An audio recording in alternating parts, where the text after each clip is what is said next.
we will think of scrapping reservations when India is a fair place. And India is not a fair place. Seriously, Rahul, when will India be a fair place? बच बच करती दुर्गंध देती ये नालियां, इन नालियों में सड़े हुए गले हुए कचरे, इन सीवरों में बहता वो गंद, और इन सीवरों को साफ करता ये युवक। जानते हैं इस युवक की धर्म क्या है, जानते हैं इस युवक की जाति क्या है, जानते हैं इस युवक की मजहब क्या है। ये युवक एक दलित, ये युवक एक पिछड़ा, ये युवक इन्हीं नालियों में अपना भविष्य ढूंढता है। पर कब तक? भारत एक खतरनाक दौर से गुजर रहा है।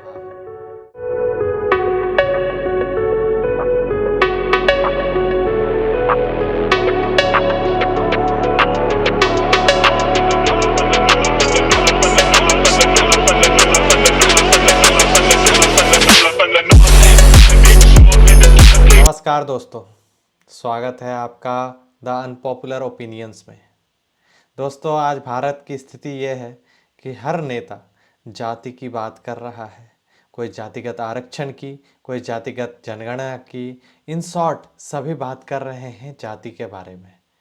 आइए। स्पीकर सर, देखिए, जितना मेरा आप लोग इंसल्ट करना चाहते हैं आप खुशी से करिए, आप रोज करिए, मगर एक बात मत भूलिए, जाति जनगणना को हम यहां पास करके दिखाएंगे।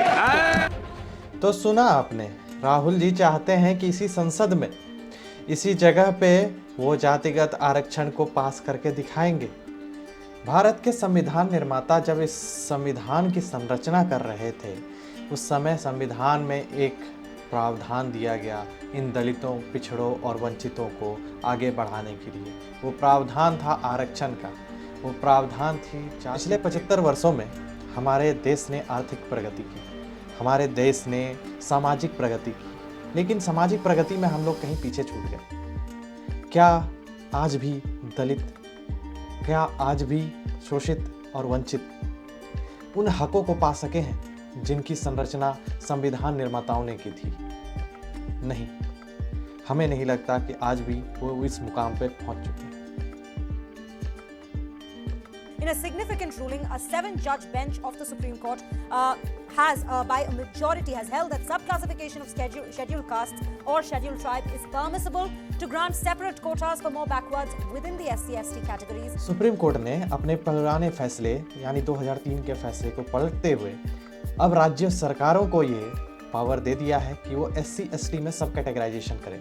SC/ST सब कैटेगराइजेशन का मतलब उन जातियों को आरक्षण के लाभ से वंचित रखना जिन जातियां अभी भी समाज के नीचे तबकों में आती हैं। उन जातियों के लिए विशेष प्रावधान किए जाएंगे, उन वंचितों के लिए विशेष प्रावधान किए जाएंगे। वे जातियां जो आरक्षण का समूल लाभ उठा चुकी हैं, उन जातियों को आरक्षण के लाभ से अब बाहर निकाला जाएगा।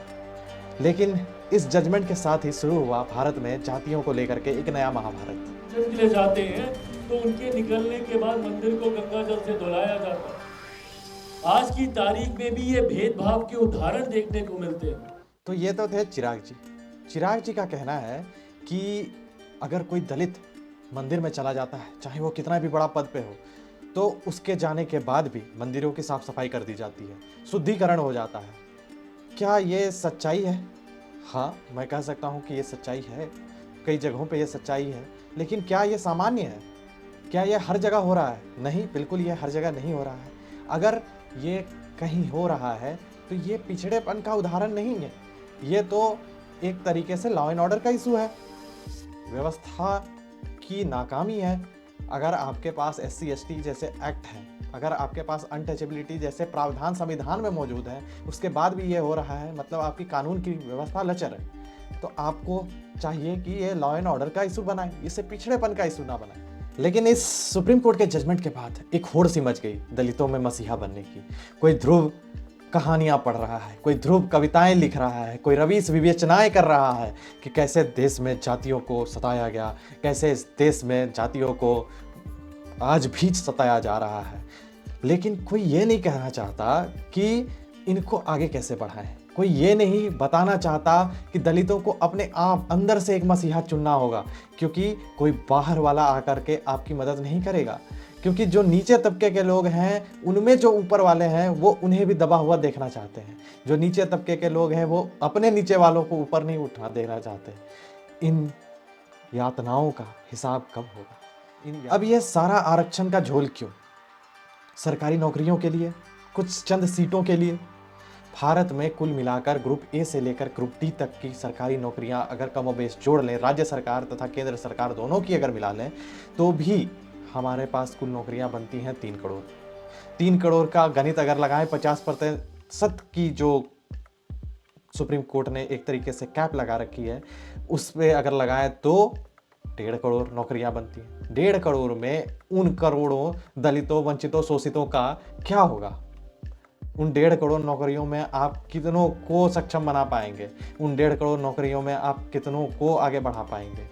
राहुल गांधी इस देश के संसद में खड़े होकर कहते हैं हमें जातिगत आरक्षण इसलिए कराना है क्योंकि हम चाहते हैं सुप्रीम कोर्ट की 50% की कैप हट जाए, हम दलितों को, वंचितों को, शोषितों को 100% नहीं, जितनी आबादी उतना हक, उतने प्रतिशत आरक्षण दे सके। लेकिन क्या आप 100% भी आरक्षण दे करके उन दलितों, शोषितों और पिछड़ों को आगे बढ़ा पाएंगे? क्योंकि महज 3 करोड़ नौकरियों में ही आप आरक्षण दे सकते हैं। अगर आप 3 करोड़ युवाओं को नौकरी दे भी देते हैं तो उन बेचारे जो बचे हुए 60 करोड़ युवा हैं, वो जो बचे हुए आपके और दूसरे तबके के लोग हैं, उनको कैसे आप आगे बढ़ाएंगे? उनको कैसे आप आगे बढ़ाने का राह दिखाएंगे? उनको नौकरियां कहाँ मिलेंगी? अब एक मुद्दे की बात, ministry of labour and employment जो कि एक ई-श्रम पोर्टल चलाता है,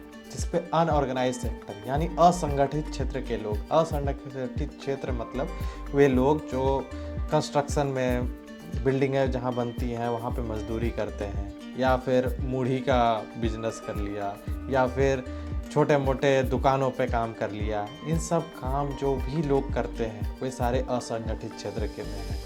और उन असंगठित क्षेत्रों में आप आरक्षण ला नहीं सकते, और 3 करोड़ नौकरियों में आप उन दलितों, शोषितों, वंचितों को आगे बढ़ा नहीं सकते। तो फिर करें क्या? ये तो हो गई हमारे 75 साल से अधिक की नाकामी। जो आरक्षण हमें मिला हुआ था, जो आरक्षण हमने दलित भाइयों को, पिछड़े को, वंचितों को, शोषितों को दिया हुआ था, उनसे क्या लाभ हुआ? उनसे कितने लोग आगे बढ़ पाए? उससे कितने लोग उस मुकाम को छू पाए? कितने लोग अव्वल आ पाए? कितने लोग उस सामाजिक बंधनों से आगे आ पाए?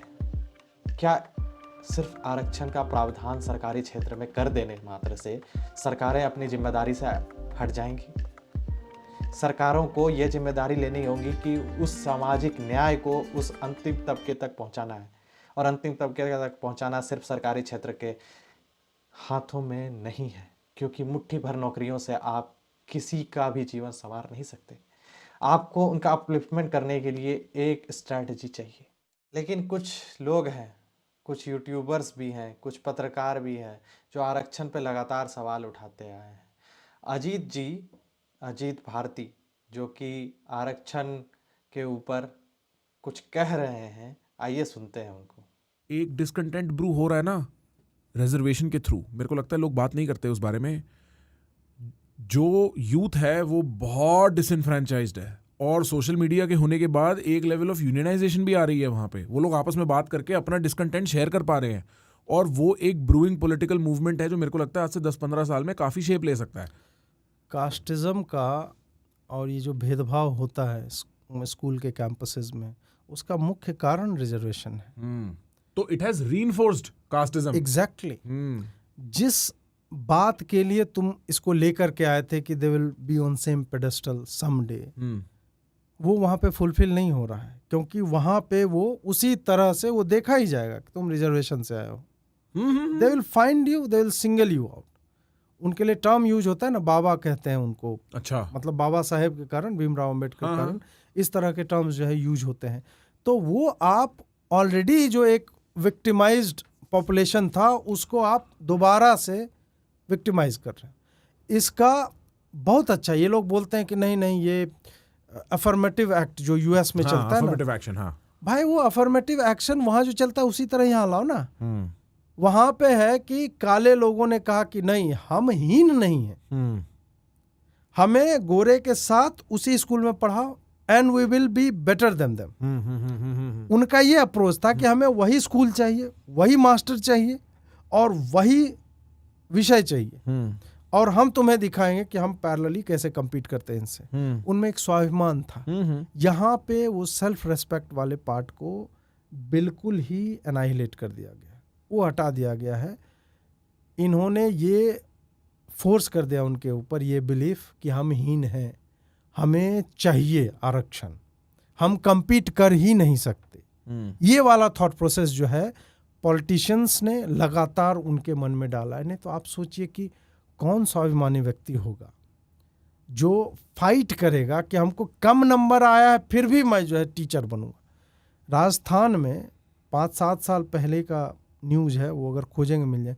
0 मार्क्स जिसको आया ना उसको मैथ्स का टीचर बनाया रिजर्वेशन के कारण। क्या आयरनी है, आप सोचिए, वो टीचर बन रहा है। और फिर मैं कहता हूं कि जो भी लोग रिजर्वेशन से जहां भी पहुंचते हैं, आप अपने नेम प्लेट के नीचे लिखिए रिजर्व्ड, कोटा से हम आए, और फिर आप देखिए आपका बिजनेस कहाँ जाता है। नहीं जाएगा, नहीं जाएगा ना। बता देगा कि ये पायलट जो है या ये डॉक्टर जो है रिजर्वेशन से आया है, आप देखिए उसके पास कितनी भीड़ जाती है। अगर आप प्राइड ले रहे हो रिजर्वेशन में तो ये भी करो, ये करके दिखाओ। मेरा यही कहना है कि शिक्षा फ्री होनी चाहिए, गवर्नमेंट स्पॉन्सर करे, हर लेवल पे करे, जहां तक करना चाहता है कोई भी दलित, वंचित, पीड़ित जो भी है। आर्थिक आधार पे उनको पुश कीजिए, 12th तक पढ़ाइए, उसके बाद वो प्रतियोगी परीक्षाओं में बैठ रहा है, वहां रिजर्वेशन नहीं होना चाहिए। नहीं होना चाहिए। जो ही आप रिजर्वेशन देते हो, somehow you are telling them कि you are inferior to those guys. तुम कम नंबर पे भी चलो बेटा, तुम्हारा दूध भात है। ये वाला तो ये एक तरह से पैट्रोनाइजिंग एटीट्यूड है स्टेट का, which is doing more harm to them than any kind of good. उससे वो कभी भी सोसाइटी में सेल्फ रेस्पेक्ट अर्न नहीं कर पाएंगे अपने पीयर्स का, जो दूसरे कास्ट ग्रुप्स के। अजीत जी जो कह रहे हैं, जो बता रहे हैं, वो डिज़ायरेबल है, वो एक लोकतंत्र में होना चाहिए, लेकिन प्रैक्टिकल नहीं है, क्योंकि भारत में इसकी प्रैक्टिकलिटी है ही नहीं। भारत के सरकारी स्कूलों की आप शिक्षा व्यवस्था अगर देखेंगे तो आपको लगेगा ही नहीं कि ये एक शिक्षा व्यवस्था है। भारत में 2ym दर्जे की शिक्षा व्यवस्था है, खास करके गाँवों में। शहरों की बात तो अलग है, लेकिन गाँवों में शिक्षा व्यवस्था की स्थिति बहुत ही खराब है। तो ये सॉल्यूशन काम नहीं कर सकता। अब तो ये तो हो गई दूसरों की बात, अब चलते हैं अपने बात पर। अनपॉपुलर ओपिनियन की जो टेक है, जो ओपिनियन है, हो सकती है ये अनपॉपुलर हो सकती है कई लोगों को चुभे, लेकिन भारत में क्रांति यानी सामाजिक क्रांति यानी सामाजिक उत्थान तभी आएगा जब इसमें प्राइवेट सेक्टर इन्वॉल्व होगा। प्राइवेट सेक्टर को इसमें आगे आना होगा। प्राइवेट सेक्टर को ये बताना होगा कि हम भी इस देश में सामाजिक न्याय और उत्थान को लेकर के उतने ही सशक्त हैं जितनी की सरकार है। सरकार की 2 मुट्ठी की नौकरी से किसी का भला नहीं होने वाला। गूगल, माइक्रोसॉफ्ट और अन्य ऐसी कंपनियां जो कि अपने यहाँ काफ़ी डाइवर्सिटी को प्रमोट करती हैं, जो कि अपने यहाँ डाइवर्सिटी बढ़ाने के लिए अन्य कदम उठाती हैं। अपने यहाँ डाइवर्सिटी हायरिंग के नाम पर वे तरह तरह के लोगों को एशिया पैसिफिक, नॉर्थ अटलांटिक और डिफरेंट काइंड्स ऑफ थिंग्स, यानी कि काले लोग, गोरे लोग, सभी तरह के लोग, हर तरह के रेस, हर तरह के लोगों को अपने डिसीजन मेकिंग के प्रोसेस में इन्वॉल्व करती हैं। और ये देखा भी गया है कि डाइवर्सिटी के होने से डिसीजन मेकिंग काफ़ी हद तक अच्छी होती है। डिसीजन मेकिंग अगर अच्छी होगी तो कंपनी के बिजनेसेस बढ़ती हैं। तो ये कंपनियां जितनी हैं, ये सारी कंपनियां प्रमोट करती हैं डाइवर्सिटी हायरिंग को। लेकिन भारत में ये कंपनियां जातिगत जो चीज़ें हैं उनसे अनभिज्ञ हैं। जाति के नाम पर जो यहाँ पर दबे कुचले लोग हैं, उनको परस्पर हर तरीके की मदद नहीं मिल पाती। तो भारत सरकार को इंसेंटिवाइज करना चाहिए ऐसी कंपनियों को। ऐसी कंपनियों को आप बोलिए कि आप हमारे यहाँ से 1000 दलितों को, 1000 पिछड़ों को, 1000 शोषितों, वंचितों को, आदिवासियों को, इन सारे लोगों को आप लीजिए अपने कंपनीज़ में आप लीजिए, इनको ट्रेनिंग की दीजिए, इनको नौकरी के लायक बनाइए। इन लोगों को आपको क्या करना होगा? इन लोगों को आपको बताना होगा कि तुम भी उसी दर्जे के आदमी हो, तुम भी उसी दर्जे के युवक हो जिस दर्जे का युवक यहाँ बैठा है। तुम उस दर्जे को पाने के लिए हर घड़ी भटकना नहीं होगा, हर तरफ तुम्हें भटकना नहीं होगा। तुम यहाँ आ सकते हो, तुम यहाँ पता कर सकते हो, तुम यहाँ जान सकते हो चीज़ों को, और तुम उन्हीं लोगों से compete कर सकते हो जो लोग यहाँ बैठे हुए हैं। लेकिन इस आरक्षण के अंधी दौड़ में कर्नाटक की सरकार ने प्राइवेट कंपनियों में आरक्षण को लेकर के एक छोटा सा कोशिश ही किया था कि प्राइवेट सेक्टर की ओर से एक बड़ा ही रिवोल्ट हो गया। प्राइवेट कंपनियां के बड़े बड़े लोग क्या कहने लगे, आप देखिए। What are you trying to achieve by this? Nothing except everything. And I'm surprised. Chief Minister Siddaramaiah has been Chief Minister earlier. He's been finance. He knows everything.